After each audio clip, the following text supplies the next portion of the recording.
Seguimos estudiando el plan perfecto de Dios, que tuvo inicio tuvo una manifestación visible de una forma bastante potente con la vida de Abraham. Estamos viviendo ahí, estudiando la vida de Abraham. Y el texto que nos toca hoy está en Génesis 17. Abra su Biblia ahí, el libro de Génesis, el capítulo 17. Es un texto muy importante, la palabra de Dios. Es la continuación de lo que vimos la semana pasada, ¿se acuerdan? Los que pudieron venir.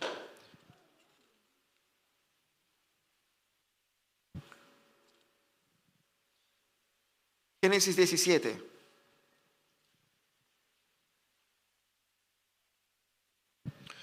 Vamos a leer ese texto. Acompáñenme en la lectura, por favor. Génesis 17. Cuando Abraham tenía 99 años, el Señor se le apareció y dijo: yo soy el Dios Todopoderoso. Anda delante de mí y sé íntegro. Así confirmaré mi pacto contigo y multiplicaré tu descendencia en gran manera. Al oír que Dios le hablaba, Abraham cayó rostro en tierra y Dios continuó diciendo: ese es el pacto que establezco contigo. Tú serás el padre de una multitud de naciones. Ya no te llamarás Abraham, sino que de ahora en adelante tu nombre será Abraham, porque te he confirmado como padre de muchas naciones. Te haré tan fecundo que de ti saldrán reyes y naciones.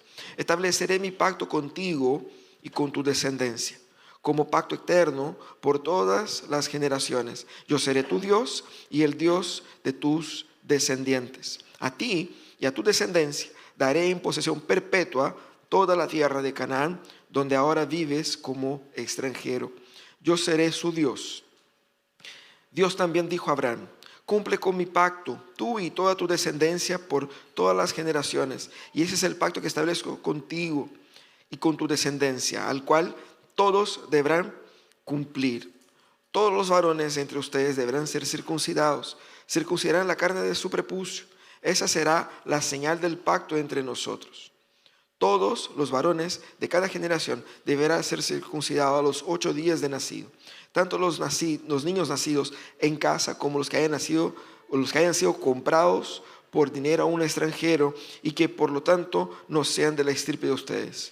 Todos sin excepción, tanto el nacido en casa como el que haya sido comprado por dinero deberán ser circuncidados. De esta manera mi pacto quedará como una marca indeleble en la carne de ustedes, como un pacto eterno. Pero el varón incircunciso, al que no se le haya cortado la carne de su prepucio, será eliminado de su pueblo por quebrantar mi pacto. También dijo Abraham: y Sarai, tu esposa, ya no la llamarás Sarai, sino que su nombre será Sara. Yo la bendeciré por medio de ella y te daré un hijo. Tanto la bendeciré que ella será madre de naciones y de ella surgirán reyes de pueblos. Entonces Abraham inclinó rostro hasta el suelo y se rió de pensar: ¿acaso puede un hombre tener un hijo a los 100 años y Sara ser madre a los 90? Por eso le dijo a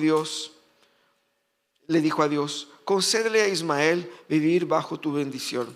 A lo que Dios contestó: pero es Sara, tu esposa, la que te dará un hijo, al cual llamarás Isaac. Yo estableceré mi pacto con él y con sus descendientes, como pacto perpetuo. En cuanto a Ismael, ya te he escuchado. Yo lo bendeciré, lo haré fecundo, le daré una descendencia numerosa. Él será el padre de 12 gobernantes. Haré de él una nación muy grande, pero mi pacto lo estableceré con Isaac, el hijo que te dará Sara de aquí a un año, por estos días. Cuando Dios terminó de hablar con Abraham, subió y se retiró de su presencia. Ese mismo día Abraham tomó a su hijo Ismael y a los criados nacidos en su casa, a los que había comprado con dinero, a todos los otros varones que habían en su casa, y los circuncidó, tal como Dios se lo había mandado. Abraham tenía 99 años cuando fue circuncidado, mientras que su hijo Ismael tenía 13. Así que ambos fueron circuncidados el mismo día, junto con todos los varones de su casa, tanto nacidos en ella como comprados en el extranjero. Cuando nosotros miramos esas marcas, esas imágenes, ¿qué pensamos? ¿Logramos identificar las tres? ¿Sabemos de lo que representa? ¿Sabemos el nombre de la empresa?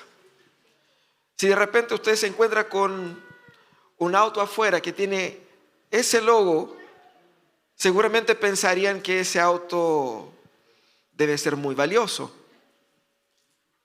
Asumimos el valor por la marca. No dice su nombre, pero ya sabemos.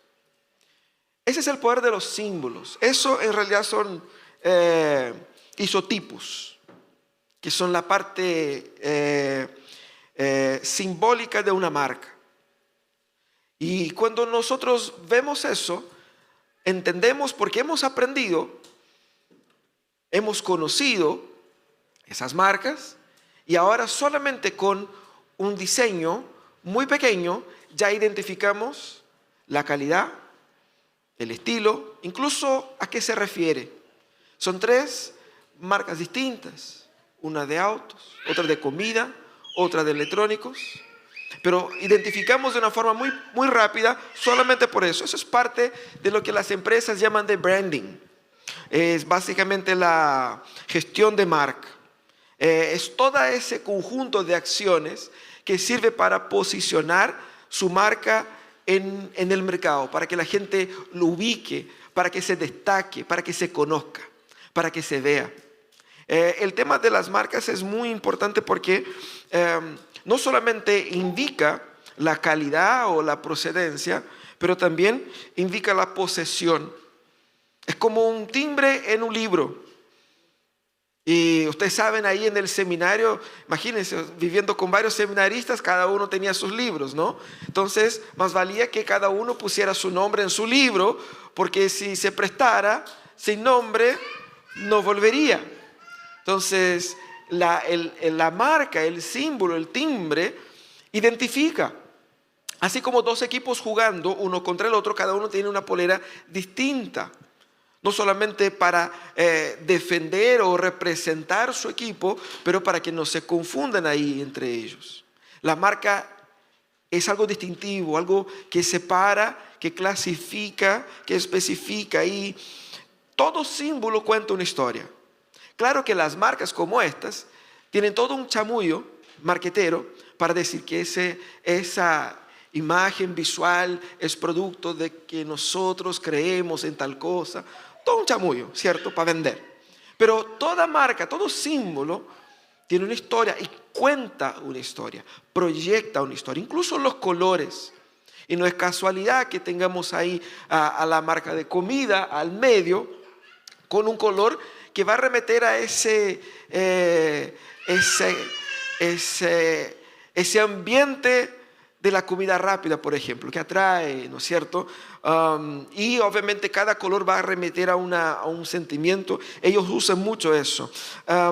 La meta de las marcas con esos símbolos es entrar en la cabeza de la persona para no ser olvidado, para ser un referente, para que cuando uno piense en comida rápida piense en este M, para que cuando uno piense en un equipo de calidad, sea una computadora, una tablet, piense en esta marca. Para que cuando uno piense en un auto de alta gama, de lujo, de calidad, pueda pensar, pucha, esta marca es referente. Eso es lo que quieren la gente. ¿Por qué estoy hablando de todo eso? Porque hoy día vamos a hablar un poco de cómo Dios utiliza el marketing para hacer con que nosotros entremos de cabeza en su historia. Quizá alguien va a decir, pero pastor, decir esto es como casi una herejía, ¿cómo que Dios va a ocupar el marketing, ¿no? Pero ya vamos a llegar ahí. Primero, para explicar, vamos a repasar aquí. Leímos el capítulo 17, ¿no? Para entender un poquito qué es lo que pasó, cómo llegamos aquí. Nosotros vimos la semana pasada en el capítulo 15 que Dios hizo un pacto con Abraham, ¿cierto? En el capítulo 15, la impresión que da es que el pacto que hace con Abraham todavía no está en todos los detalles, porque usted sabe, todo acuerdo, todo pacto tiene dos lados, ¿cierto? Todo acuerdo tiene esas son las obligaciones tuyas, esas son las mías. Pero en el capítulo 15 aparecen solamente las de Dios. Y Abraham como queda así como que sin obligaciones, más allá de creer. Entonces aquí en el capítulo 17 como que complementa. Pero del 15 al 17 está el 16 y ahí está el problema. Porque pasáronse los años. Primero el Señor había llamado a Abraham a los 75 diciendo que él sería padre de multitudes. Pasáronse los años, el Señor le reconfirma en el capítulo 15, pero todavía no pasaba nada. Llega el capítulo 16, después de las promesas todas, Sarai, su esposa, dice, mira Abraham, ¿sabe que tengo una idea? Parece que la cosa conmigo ya no va, ¿cierto? Ya estoy muy mayor, ya no hay mucha esperanza, pero hay una costumbre en estos pueblos de acá, de que si usted se acuesta con mi esclava, mi sierva, y ella tiene su hijo junto a mí, ese hijo pasa a ser mío y por lo tanto es nuestro y por lo tanto ya está. ¿Cierto? Mira, hemos ayudado a Dios, hemos corregido los planes de Dios. El Señor no estaba logrando hacer funcionar y nosotros, mira cómo somos inteligentes, ¿cierto? Y ese fue el plan. Y Abraham dijo, bueno, si tú insistes, y Abraham siguió la corriente. Y tuvieron un hijo con una sierva llamada Agar. Bueno, cuento corto, creció el niño y Agar empezó a jactarse con Sarai y empezó a hacer lo típico, ¿no? Celos y yo soy mejor porque yo tengo un hijo, tú no. Y entonces las mujeres empezaron a pelear y Sarai dijo, echa a esta mujer con su niño. Y ahí Abraham lo echó, el Señor fue detrás de ella, después trajo de vuelta. Toda una historia, la cosa es que ahí está Ismael, ¿cierto? Después de todo eso, pasáronse 13 años de este evento. Y ahí llega el capítulo 17. 13 años. Y el Señor se le aparece a Abraham y vuelve a decir, Abraham, te voy a dar un hijo y serás padre de multitudes. Pero el texto es muy cuidadoso en comenzar de esta manera. Cuando Abraham tenía 99 años. A este punto. Así. Y más, el Señor dice, y a lo largo del texto vemos, te voy a dar un hijo en un año más. O sea, la paciencia y la esperanza de Abraham siendo puesta a prueba en todo momento. Pero aquí en ese texto hay algo muy importante. Dios se le aparece a Abraham y es Dios hablando a Abraham casi todo el tiempo. Solo Abraham ahí respondió una que otra cosa. Y vemos aquí Dios, Él está como que dando más informaciones sobre su pacto. ¿Cómo va a ser eso? Porque antes era, te voy a dar, anda para tal parte. Aquí el Señor como que va poniendo en el papel, por escrito, todos los detalles. Mira, Abraham, eso es lo que va a pasar. Y ahí entonces, para hacer con que Abraham entrara en el clima de lo que Dios iba a hacer, Dios utiliza aquí, a mi modo de ver, dos estrategias de marketing que hasta el día de hoy nos afectan. El mercado sabe eso, pero que Dios aquí las usa con maestría para hacer con que nosotros entendamos su historia y su pacto y así podamos nosotros también asimilar lo que Dios está haciendo en la historia. ¿Qué quiere Dios aquí con esto? En ese texto vamos a encontrar esta forma de cómo Dios utiliza dos estrategias para guiar su pueblo hacia su plan perfecto. Dos formas potentes en las que Dios usa símbolos para comunicar su plan perfecto. Dentro de la simbología de las marcas, yo les mostré solamente un isotipo, que sería solamente el diseño. Pero Dios utiliza no solamente los símbolos diseñados, pero también utiliza y juega muy bien con los nombres. Lo primero que hace Dios aquí en ese texto es dar un uso estratégico a los nombres. Si usted se fija, aquí hay muchísima referencia a los nombres de las personas. Y hay varios. En el mundo del marketing, ellos utilizan un término llamado naming rights. Naming rights. Es por eso que el teatro que está ahí en Providencia se llama Teatro Nescafé de las Artes. No es que Nestlé decidió construir un teatro acá, ¿cierto? Se le vende el derecho de poner su nombre ahí. Así tenemos en el mundo muchas arenas, arena Movistar, ¿cierto? No es que Movistar construyó eso, no. Ellos compraron el derecho del nombre y utilizan de eso para hacerse visibles. Dentro de las marcas, el mismo nombre de la marca es muy importante. Los nombres son muy importantes. Y Dios sabe de eso. Y Dios en ese capítulo se utiliza de eso de una forma muy interesante. Primeramente, cómo Dios empieza jugando con los nombres aquí, utilizándose de los nombres. Él comienza así. Él se presenta a Abraham y dice: yo soy el Dios Todopoderoso. El Dios Todopoderoso. En el hebreo es el Shaddai, que hoy día es nombre de mini market, ¿no es cierto? Que la gente ahí pone librería El Shaddai, ¿no? Pero El Shaddai, el Dios Todopoderoso. Esa es la primera vez que Dios utiliza ese nombre en la Biblia. Y pasa a ser el nombre principal para referirse a Dios entre todos los patriarcas, Abraham, Isaac y Jacob. Y aquí ese nombre es importante porque pone énfasis en el poder de Dios para cumplir lo que él iba a decir enseguida. Dios viene con una promesa muy, muy, muy difícil de cumplir, pero comienza así: yo soy el Todopoderoso, aquel que todo lo puede. Así se presenta Dios. Y más, él dice: yo soy el Todopoderoso, anda delante de mí y sé íntegro. Cuando da esa instrucción a Abraham, da esa instrucción dentro del contexto en el cual él se presenta como aquel que tiene todo poder. Por lo tanto, la exigencia era así como que: ponte vivo, porque yo soy el El Shaddai. Y él sigue diciendo que en ese capítulo, ¿no?, mostrando cómo él va a cumplir este pacto como consecuencia de su poder. Dios exige que Abraham viva una vida en constante temor y reverencia, sin olvidarse de Dios, y decidido a ser justo y correcto todo el tiempo. Así que el nombre que Dios utiliza aquí, El Shaddai, suena como una obligatoriedad a la obediencia. Claramente que lo que Dios quiere que Abraham entienda es que por medio de la obediencia, Abraham experimentará el cumplimiento de la promesa. Por medio de la obediencia, él vivirá los beneficios de esa promesa. En otras palabras, Dios quiere que Abraham tenga certeza de que el poder para hacer cumplir esto está. Es como si Dios dijera: Abraham, no se preocupe, hay plata. Anda nomás.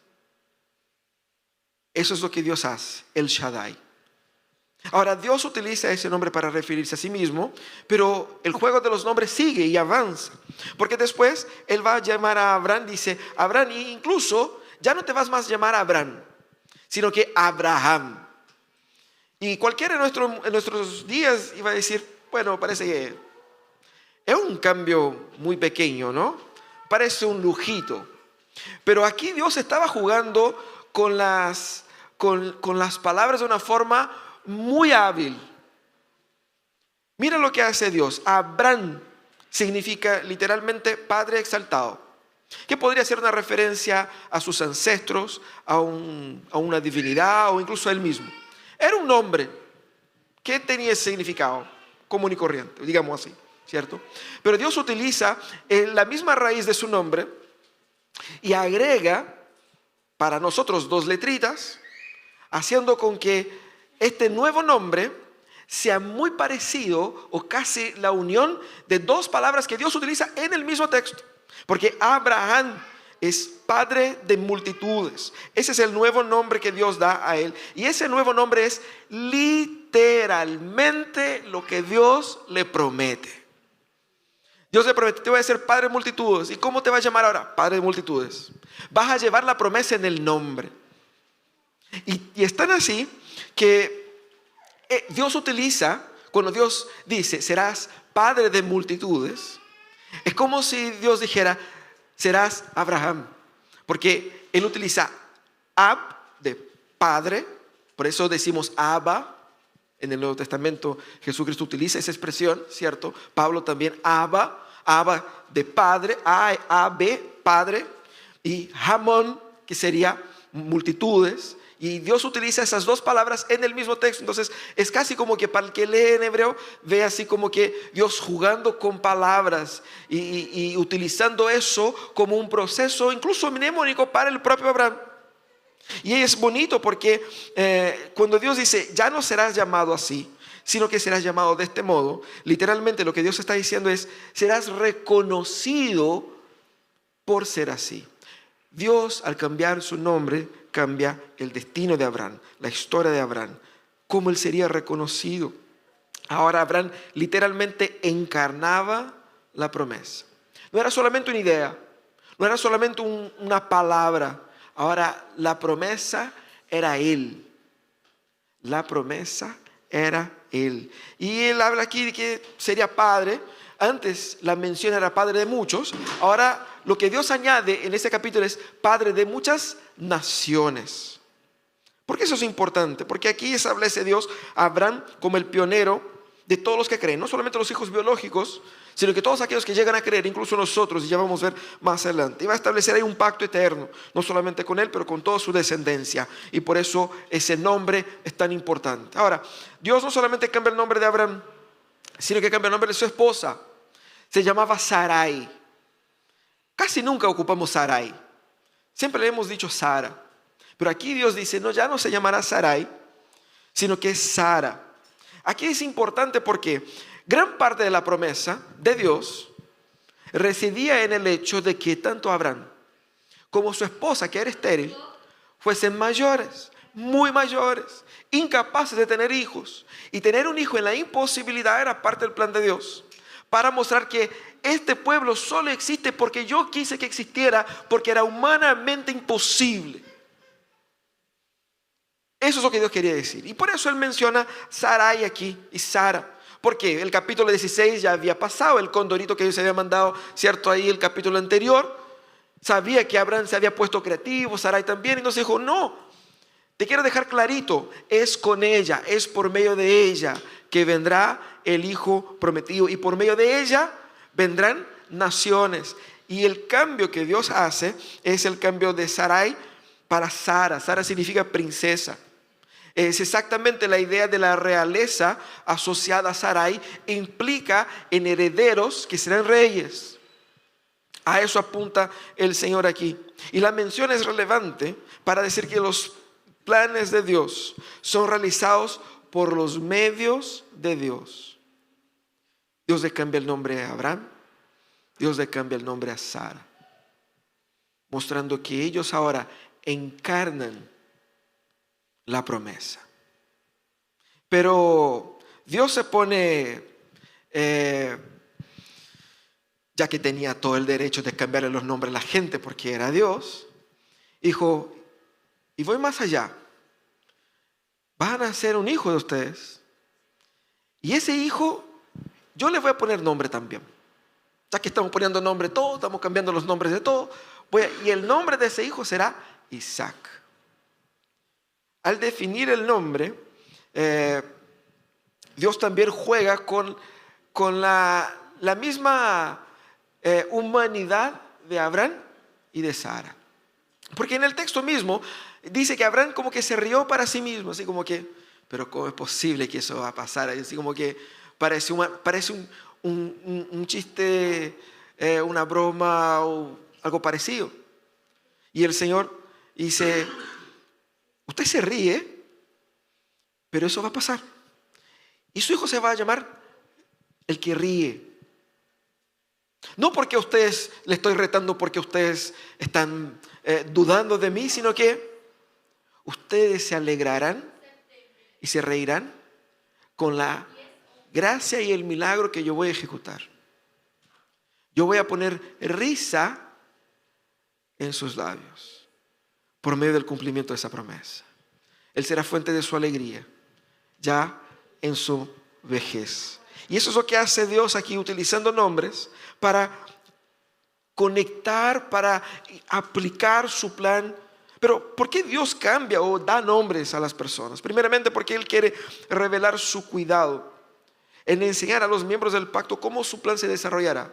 Dios está preocupado en que Abraham, así como nosotros, entendamos lo que Él está haciendo en el mundo. Dios quiere que nosotros entendamos su voluntad. Y Él se hace accesible a nosotros, en nuestra humanidad, en nuestra limitación.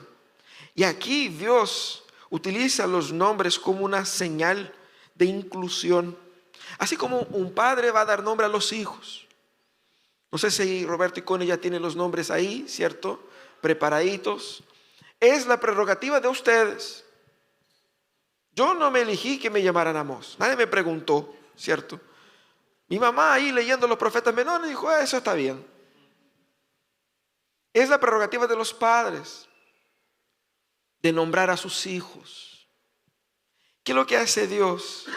Cuando Él da nombres, Él está mostrando, ustedes son mis hijos. Yo los cuido como un padre a un hijo. Y me preocupo por el futuro de ustedes. Me preocupo por la historia de ustedes. Y los quiero incluir en algo grande. Eso es lo que está haciendo Dios. Ahora, el nuevo nombre también es un recuerdo permanente de lo que Dios está haciendo en medio de su pueblo. La transformación, el cambio de ruta, dando nuevos destinos. Pero quizás cambiar los nombres de Abraham, de Sara y dar nombre a Isaac fuese una estrategia más bien privada, limitada a estos personajes. Porque ustedes van a decir, ya pastor, pero yo me llamo, ¿cierto? Ricardo, Juana, Mariana. No me sirve mucho que cambiar el nombre a Abraham, ¿cierto?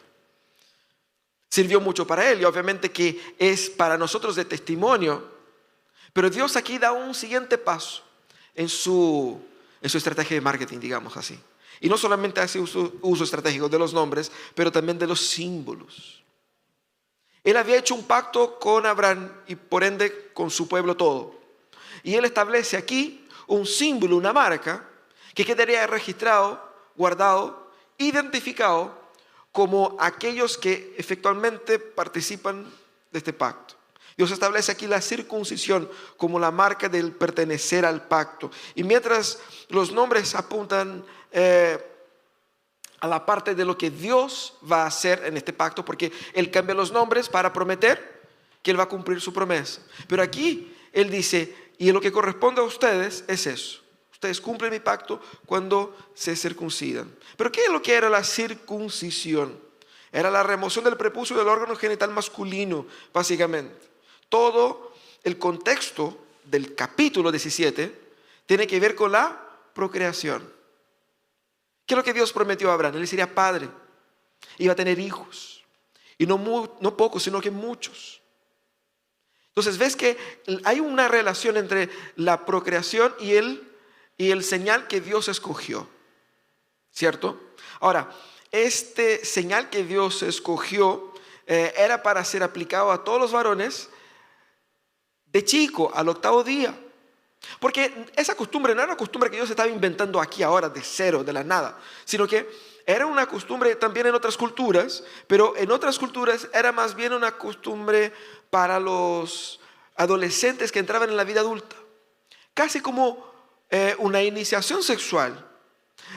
O entonces para algunos sacerdotes de otras religiones por una especie de purificación o algo así. Aquí lo que Dios hace es incluir desde la niñez, quitando un poco el aspecto, el énfasis sexualizado, pero sin perder el aspecto de la continuidad de la formación y de la procreación del pueblo.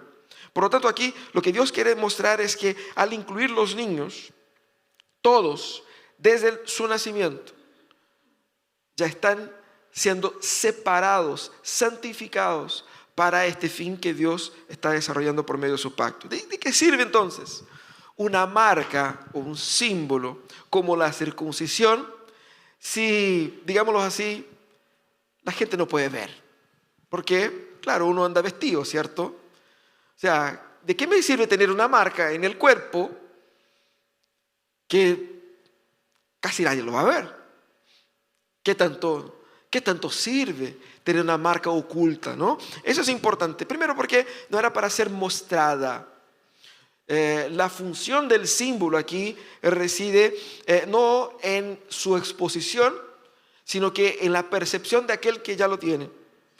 Era para ser sabida por cada hombre del pueblo. Era una marca íntima que representaba el permanecer y pertenecer a este gran plan histórico de la redención. Pero la circuncisión también representaba la exclusividad. Es decir, solamente los circuncidados están en el pacto. Y eso es importante, porque la bendición de Dios a las naciones viene exclusivamente por medio de ese pueblo. ¿Y sabe por qué eso es relevante? Porque después en el Nuevo Testamento lo que aprendemos es que solamente y exclusivamente por medio de Jesús es que hay salvación. La marca representaba un fin exclusivo, era el fin y el propósito para los planes de Dios en el mundo, que culmina en Cristo. Por lo tanto, la circuncisión aquí apunta a la exclusividad de Cristo como Salvador. Solo en Él hay salvación. Pero también hay un elemento muy importante en la circuncisión, es que era una marca que no podría ser removida. No era como un corte de pelo que un mes después ya creció y ya se fue. Era una marca que no podría ser deshecha, diciendo que el pacto que tenemos con Dios es permanente. La unión que tengo con Dios es definitiva. El pertenecer a Dios es para siempre. Eso es lo que Dios quería que el pueblo entendiese. Pero sobre todo apuntaba ahora de forma teológica también a la remoción de la dureza de corazón. Ya en el Antiguo Testamento Jeremías va a decir, ¿no es cierto? Circunciden sus corazones. Y uno va a decir, pero ¿cómo funciona esto, no? Es quitar algo que cubre. Y eso es utilizado como metáfora en distintas partes de la Biblia. Aquí en Jeremías, Pablo va a decir también que no son solamente aquellos que son circuncidados en la carne, pero son aquellos que son circuncidados en el corazón, aquellos que efectivamente participan de este pacto. ¿Qué quiere decir la circuncisión? Era el pueblo de Dios tirando fuera todo lo que impide plenamente de creer en Él. Ahora, ¿cómo funcionaba esa circuncisión como una señal? Primeramente era un símbolo de fe, de arrepentimiento, de nueva vida. Implicaba y se aplicaba a los niños como los herederos de la familia en esa cultura de sumisión a Dios. Esa marca que llevo en el cuerpo es una marca de que yo pertenezco a un Dios y a una historia. Y hay una promesa vinculada en ese pacto. Y yo participo y soy heredero de esa promesa. Eso es lo que Dios quiere decir acá. Los niños eran así, consagrados a Dios y enseñados a vivir así. Todos aquellos que estaban en la casa debían ser circuncidados, mostrando que no era simplemente una marca aplicada solamente a los hijos biológicos. El pueblo de Israel puso mucha énfasis a lo largo de la historia en la preservación de su linaje biológico.